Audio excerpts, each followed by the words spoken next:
Buying a home as a single parent is a bad idea. I'm a single parent who bought a home and I am thousands of dollars in debt. I thought that buying a home would be the best thing for my daughter and I. I didn't take into consideration property taxes. My mortgage went from $1,400 to $1,900 in 2 years. I'm in debt because I had 3 water leaks. Not only did I have to pay the rise in property taxes, but I had to pay for the maintenance in my home. I definitely believe that home ownership requires 2 incomes. All of the things that I could do before I bought the home, all of the things I could provide to my daughter before I bought my home, I can no longer do. I am what they call house poor.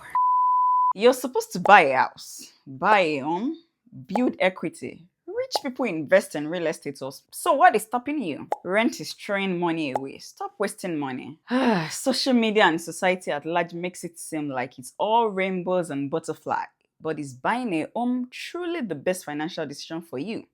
Not your mama, not the society, but you. This video might not sit well with a lot of people, but stay with me. I'll tell you exactly how I feel about homeownership as someone who has been there, done that, and if anything, I will speak the truth. I split this video into 3 sections. The first is to explain why people fall into the home ownership and being house poor trap. I will share some tips for anyone trying to buy a house, exactly what you need to do so as not to fall into this trap. And the last part of the video will be about me sharing my personal experience and where my head is at regarding home ownership. I bought a house when I was 26 and fell immediately into poverty.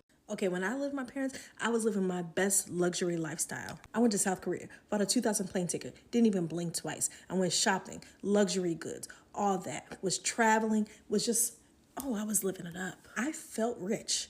I had no bills. And I had a full-time 9-to-5 job. I was working as a nurse, okay? I was killing it. I bought my own house. That first mortgage payment came in and I was like, oh, this is a situation. But at first you think you can handle it, right? Like, what's a couple thou?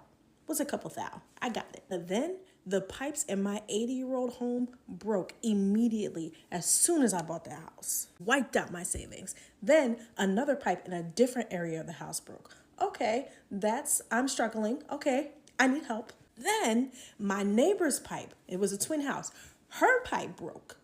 And she didn't believe that her pipe broke, but her pipe broke on my side of the house. So all of that water that was coming down was spraying into my home. And then my water heater broke. When I tell y'all, I went from living in the lap of luxury to destitute immediately. So why do people fall into this trap? Number 1 is societal pressure. This is by far the reason why most people buy a house. The way society romanticizes home ownership, as if it's the only milestone worth achieving in adulthood, is ultimately pushing people into unfulfilling lives. For many people and in many places, owning a home is seen as a major sign of success, more like a status symbol. You're expected to have a nice house with a big yard, fancy kitchen, and maybe a pool because that's what everyone seems to have. When you're surrounded by people buying homes like this, it can make you feel like you need to do the same, even if it stretches your budget. And guess what? Only a handful of people are truthful about how they feel deep down about home ownership and what it really costs them. The second reason people fall into this trap is buying a home they cannot afford. I've seen this over and over again. Listen, just because a lender approved you for a certain amount does not mean it is comfortable for your budget. Yes, on paper, you can afford whatever it is. But in your real day-to-day life, when you buy that house and you start making the payment, that is when you realize, nah, this is too much. The fact that you're qualified for a $500,000 house doesn't mean you should buy a 500K home. I can understand why you're tempted to buy a house what's the approved amount. After all, these houses don't come cheap these days. But remember, your lender doesn't have your full and true financial picture. The approval process is really looking at your debt to income ratio using your gross income, which means that they have not accounted for taxes, they have not accounted for insurance, your retirement contributions if you have that, and many other things that could be going into your finances. In my opinion, what really matters is your net pay and how your mortgage stacks up against this. Which brings me to the concept of being house poor. Being house poor means that you spend so much of your money on your mortgage and home-related costs that you don't have enough left for other things. You might even struggle to pay for everyday needs, not to talk of saving for the future or enjoying your life outside of your home because most of your income is actually tied up in keeping the house. The last reason why people fall into this trap is focusing on just mortgage and not the total cost of ownership. They focus on the dream of owning a house without fully thinking about the long-term costs like property taxes. We have insurance, maintenance, and repairs. While renting, your rent is about the maximum you pay to have a roof over your head. But with home ownership, your mortgage is actually the minimum cost incurred with regards to your home. Now, what do you need to do if you're about to purchase a home so you don't fall into this home buyer's remorse or home ownership trap? First and most importantly, educate yourself. I can't say this enough. Read, watch YouTube videos like this one, listen to other people's experiences and learn. Your realtor, your mortgage lender, or even your lawyer might not be your best allies at this point. Note that I said most, and not all of them are just after their commission and fees.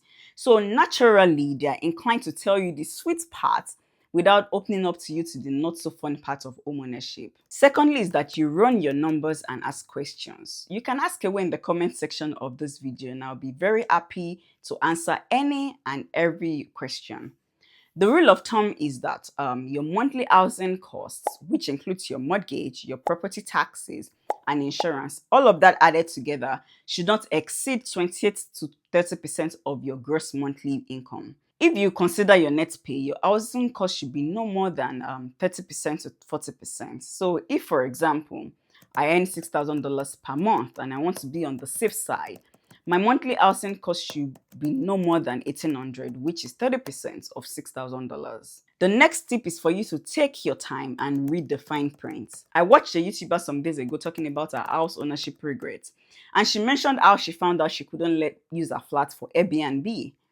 This was in the legal documents, of course, but it was missed somehow. So if you're someone who would like to house hack just to make money from your house by renting it out years down the line, it's very important for you to read every document. Don't completely rely on your lawyer. Make sure you understand the terms and conditions before signing with the builder or whoever you're buying from and the lender, of course. The fourth thing you need to know is that maintenance and repairs is on you. To some, this might seem like this is just basic information, but you'll be shocked at the number of people who don't think about this responsibility before buying their home. The older the house you're buying, the higher the probability of having recurrent maintenance costs. And the thing with repairs is that it happens when you least expect it. You don't have so much control over it. You have blocked pipes, leaky roof, broken window. The list is endless. You can no longer call a landlord because guess what? You're now the landlord and landlady and you need to get it fixed. So as you build your emergency funds for your living expenses and personal life, you should also have cash pile for unplanned repairs and maintenance costs. So now some questions for you to just ask yourself before pulling the trigger. What happens if your interest rate increases or your property tax goes up? Can you still afford the house? Your mortgage and other housing costs will most likely not stay flat forever. So preparing for the worst case scenario is always a good move. Also, imagine that this house you're about to purchase, imagine it as your forever home. Do you like the location? Do you think you will thrive in this community? Does it have a good school district? If you have kids or think of having kids in the future, is it safe? These are some things for you to just think about.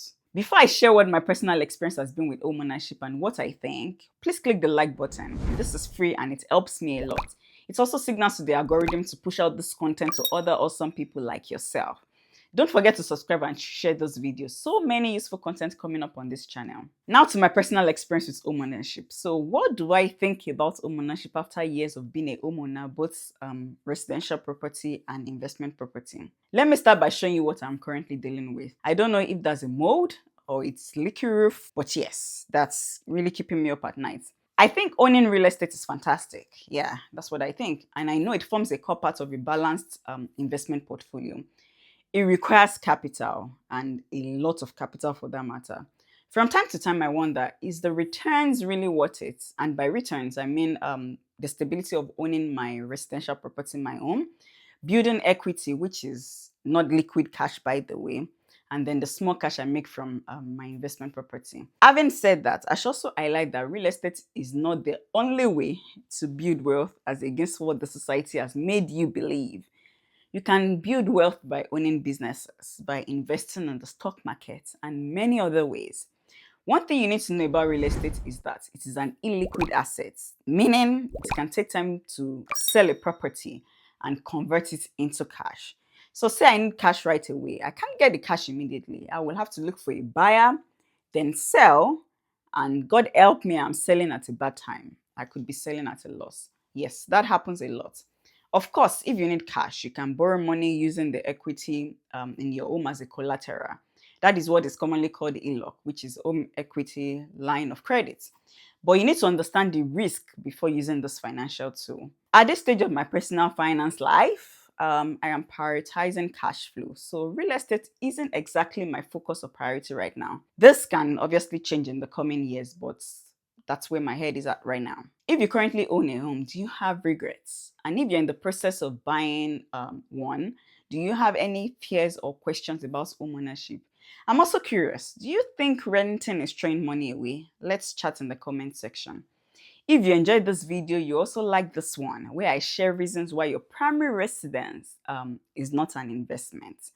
My name is Ayolu, a qualified accountant and certified personal finance educator. I help a lot about money on this channel, so feel free to like this video, share with your best people, and subscribe to this channel. See you in the next one.